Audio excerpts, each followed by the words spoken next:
ओम नमो भगवते वासुदेवाय। मित्रों, आपके और आपके परिवार पर भगवान नारायण की कृपा सदैव बनी रहे। आज मैं आपको वैशाख मास महात्म्य का 5वां अध्याय सुनाने जा रही हूँ। चलिए शुरू करते हैं। ऋषियों ने कहा, सूत जी, इन विषयों को पुनः विस्तार के साथ कहिए। आपके उत्तम वचनामृतों का पान करते करते हमें तृप्ति नहीं होती है। सूत जी बोले, महर्षियों, इस विषय में एक प्राचीन इतिहास कहा करते हैं, जिसमें एक ब्राह्मण और महात्मा धर्मराज के संवाद का वर्णन है। ब्राह्मण ने पूछा, धर्मराज, धर्म और अधर्म के निर्णय में आप सबके लिए प्रमाण स्वरूप हैं। अतः बताइए, मनुष्य किस कर्म से नरक में पड़ते हैं तथा किस कर्म के अनुष्ठान से स्वर्ग में जाते हैं। कृपया करके इन सब बातों का वर्णन कीजिए। यमराज बोले, ब्राह्मण, जो मनुष्य मन, वाणी तथा क्रिया द्वारा धर्म से विमुख और श्री विष्णु भक्ति से रहित है, जो ब्रह्मा, शिव तथा विष्णु को भेद बुद्धि से देखते हैं, जिनके हृदय में विष्णु विद्या से विरक्ति है, जो दूसरों के खेत, जीविका, घर, प्रीति तथा आशा का उच्छेद करते हैं, वे नरक में जाते हैं। जो मूर्ख जीविका का कष्ट भोगने वाले ब्राह्मणों को भोजन की इच्छा से दरवाजे पर आता देख उनकी परीक्षा करने लगता है, उन्हें तुरंत भोजन नहीं देता, उसे नर्क का अतिथि समझना चाहिए। जो मूढ़, अनाथ, वैष्णव, दीन, रोगातुर तथा वृद्ध मनुष्य पर दया नहीं करता तथा जो पहले कोई नियम लेकर पीछे अजितेंद्रियता के कारण उसे छोड़ देता है, वह निश्चय ही नरक का पात्र है। जो सब पापों को हरने वाले दिव्य स्वरूप, व्यापक, विजय, सनातन, अजन्मा, चतुर्भुज, अच्युत, विष्णु रूप दिव्य पुरुष श्री नारायण देव का पूजन, ध्यान और स्मरण करते हैं, वे ही श्री हरि के परम धाम को प्राप्त होते हैं। यह सनातन श्रुति है। भगवान दामोदर के गुणों का कीर्तन ही मंगलमय है। वही धन का उपार्जन है तथा वही जीवन का फल है। अमित तेजस्वी देवाधिदेव श्री विष्णु के कीर्तन से सब पाप उसी प्रकार नष्ट हो जाते हैं जैसे दिन निकलने पर अंधकार। जो प्रतिदिन श्रद्धा पूर्वक भगवान श्री विष्णु की यशोगाथा का गान करते और सदा स्वाध्याय में लगे रहते हैं, वे मनुष्य स्वर्गगामी होते हैं। विप्रवर, भगवान वासुदेव के नाम जपने में लगे हुए मनुष्य पहले के पापी रहे हों तो भी भयानक यमदूत उनके पास नहीं फटकने पाते। द्विज श्रेष्ठ, हरि कीर्तन को छोड़कर दूसरा कोई ऐसा साधन मैं नहीं देखता जो जीवों के संपूर्ण पापों का नाश करने वाला प्रायश्चित हो। जो मांगने पर प्रसन्न होते हैं, देकर विप्र वचन बोलते हैं तथा जिन्होंने दाने के फल का परित्याग कर दिया है, वे मनुष्य स्वर्ग में जाते हैं। जो दिन में सोना छोड़ देते हैं, सब कुछ सहन करते हैं, पर्व के अवसर पर लोगों को आश्रय देते हैं, अपने से द्वेष रखने वाले के प्रति भी कभी द्वेषवश अहितकारक वचन मुंह से नहीं निकालते, अपितु सबके गुणों का ही बखान करते हैं, वे मनुष्य स्वर्ग में जाते हैं। जो पराई स्त्री की ओर से उदासीन होते हैं और सत्व गुणों में स्थित होकर मन, वाणी अथवा क्रिया द्वारा कभी उनमें रमण नहीं करते, वे मनुष्य स्वर्गगामी होते हैं। जिस किसी कुल में उत्पन्न होकर भी जो दयालु, यशस्वी, उपकारी और सदाचारी होते हैं, वे मनुष्य स्वर्ग में जाते हैं। जो व्रत को क्रोध से, लक्ष्मी को ठा से, विद्या को मान और अपमान से, आत्मा को प्रमाद से, बुद्धि को लोभ से, मन को काम से तथा धर्म को कुसंग से बचाए रखते हैं, वे मनुष्य स्वर्गगामी होते हैं। विप्र, जो शुक्ल और कृष्ण पक्ष में भी एकादशी को विधि पूर्वक उपवास करते हैं, वे मानव स्वर्ग में जाते हैं।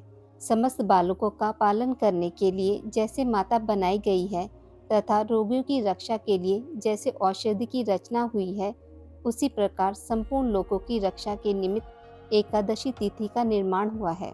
एकादशी व्रत के समान पाप से रक्षा करने वाला दूसरा कोई साधन नहीं है। अतः एकादशी को विधि पूर्वक उपवास करने से मनुष्य स्वर्गलोक में जाते हैं।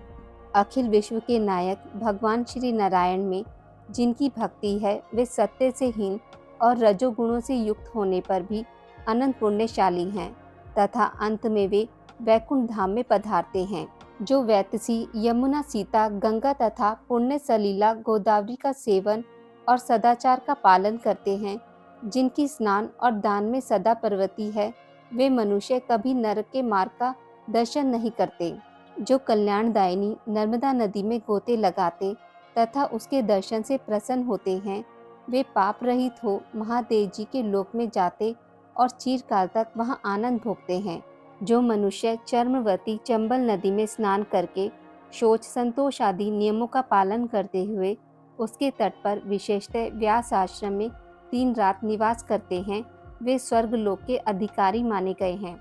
जो गंगा जी के जल में अथवा प्रयाग, केदारखंड, पुष्कर, व्यास आश्रम या प्रभास क्षेत्र में मृत्यु को प्राप्त होते हैं, वे विष्णु लोक में जाते हैं। जिनकी द्वारका या कुरुक्षेत्र में मृत्यु हुई है अथवा जो योग अभ्यास से मृत्यु को प्राप्त हुए हैं अथवा मृत्यु लोक में जिनके मुख से हरि इन 2 अक्षरों का उच्चारण हुआ है, वे सभी भगवान श्री हरि के प्रिय हैं। विप्र जो द्वारकापुरी में 3 रात भी ठहर जाता है, वह अपनी 11 इंद्रियों के किए हुए सारे पापों को नष्ट करके स्वर्ग में जाता है। ऐसी वहाँ की मर्यादा है।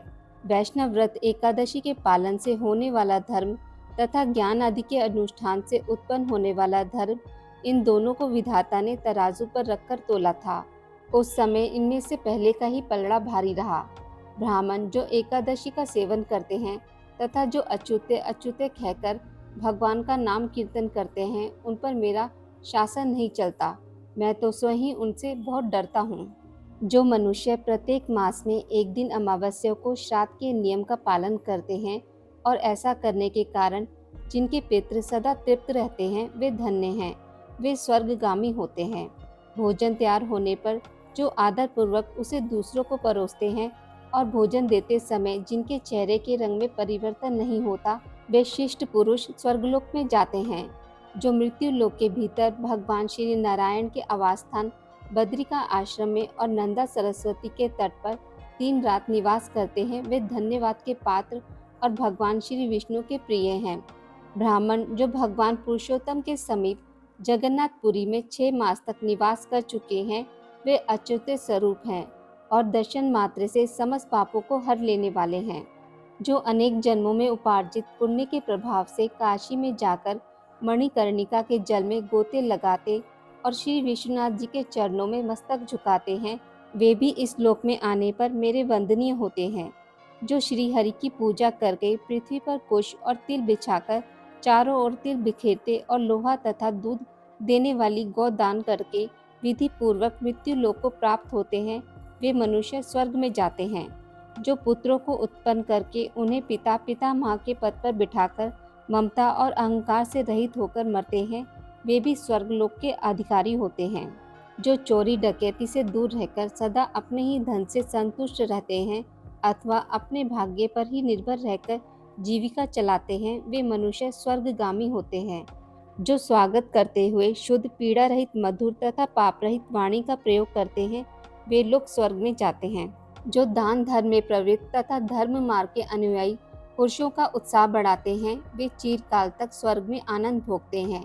जो हेमंत ऋतु शीतकाल में सूखी लकड़ी, गर्मी में शीतल जल तथा वर्षा में आश्रम प्रदान करते हैं, वे स्वर्गलोक में सम्मानित होते हैं। जो नित्य नैमित्तिक आदि समस्त पुण्य काल में भक्ति पूर्वक श्राद्ध करता है, वे निश्चय ही देवलोक का भागी होता है। दरिद्र का दान, सामर्थ्यशाली क्षमा, नौजवान की तपस्या, ज्ञानियों का मौन, सुख भोगने योग्य पुरुषों की स्वेच्छा निवृत्ति तथा संपूर्ण प्राणियों पर दया, ये सद्गुण स्वर्ग में ले जाते हैं। ध्यानयुक्त तप भव सागर से तारने वाला है और पाप को पतन का कारण बताया गया है। यह बिल्कुल सत्य है, इसमें संदेह की गुंजाइश नहीं है। ब्राह्मण स्वर्ग की राह पर ले जाने वाले समस्त साधनों का मैंने यहाँ संक्षेप में वर्णन किया है। अब तुम और क्या सुनना चाहते हो? वैशाख मास का 5वां अध्याय यहीं पर समाप्त होता है।